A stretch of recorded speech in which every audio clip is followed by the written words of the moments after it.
Premier of the Western Cape, Winde, will today deliver his State of the Province address at the Velddrif Town Hall on the West Coast. His address will mark the official opening of the Western Cape Provincial Parliament.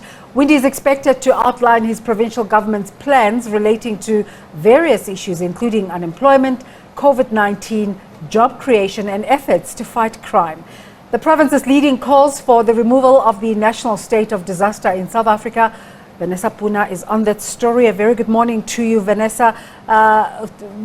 Just give us a sense of expectation as we await for the State of the Province address to start. Desiree, a very warm good morning to you here from Velddrif, a town some 160 kilometers northwest of Cape Town on the Cape West Coast. Of course, it's a town that relies heavily on the fishing industry as well as salt production and indeed tourism.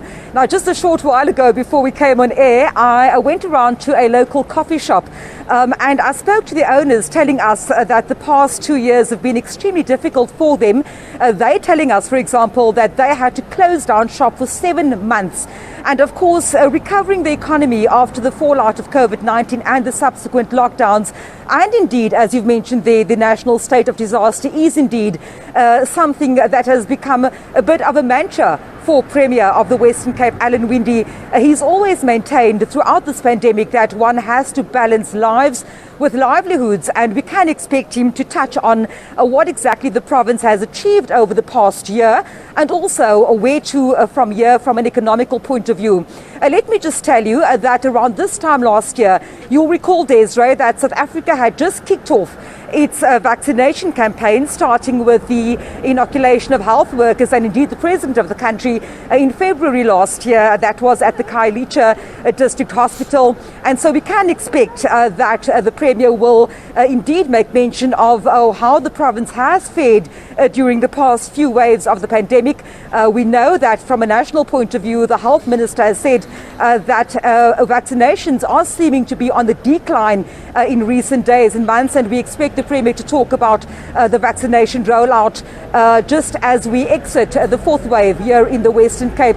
Also, I can tell you that from an economy point of view, just after his last State of the Province address, the Premier, for example, said that the province was committed to stimulate growth in the economy, and at the time he was talking about the interventions that have helped create some 7,500 job opportunities in the private sector as at December 2020. We also know that the Premier has spoken at length about the crumbling infrastructure, specifically here in the Western Cape, in Cape Town specifically, the Central Line that has been inoperational, and of course that has caused a headache and a nightmare for millions of commuters that depend on the rail infrastructure. So infrastructure development, recovering the economy, and especially from a tourism point of view.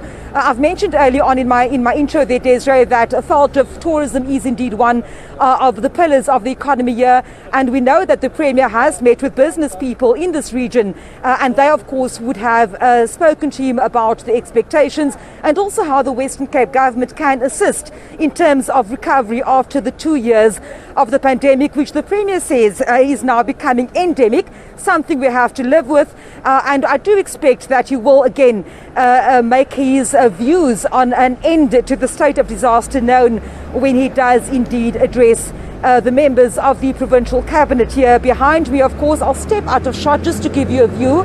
This, of course, is the Velddrif Town Hall behind me.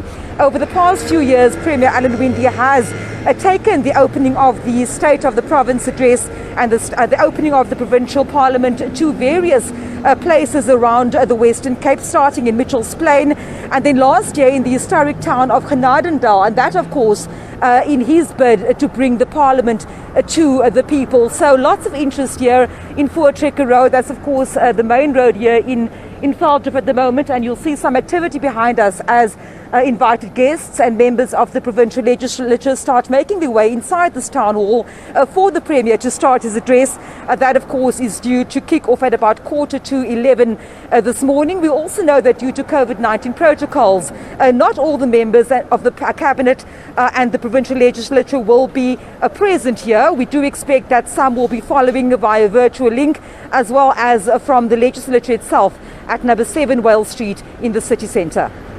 Vanessa, I also wonder if it's a conscious continuation of the national situation where the State of the Nation was held in a city hall and this one is held in a town hall. Is there any such conversation taking place?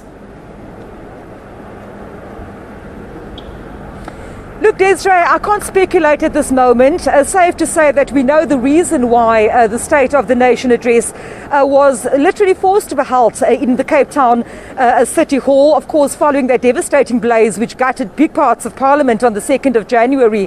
I've made reference earlier on to the fact that the Premier has indeed, over the past few years, taken this event to various places outside of the provincial legislature building, starting in Rocklands, and of course, then last year in Genadendal. I'll try and speak to him a little later on if I get an opportunity to do so once he has delivered his State of the Province address. But of course, like I said to you a short while ago, we expect that this is part of the provincial government's efforts to make sure that the people, the ordinary citizens of outlying areas, and Velddrif is like 160 kilometers outside of Cape Town, also feel included. Let me just tell you, when we started setting up inside a short while ago, we of course saw the return to the provincial legislature of Mr. Dan Plater. He is the former mayor of Cape Town, and then the one person that we did not see and do not expect to see attending the proceedings here today is of course the suspended MEC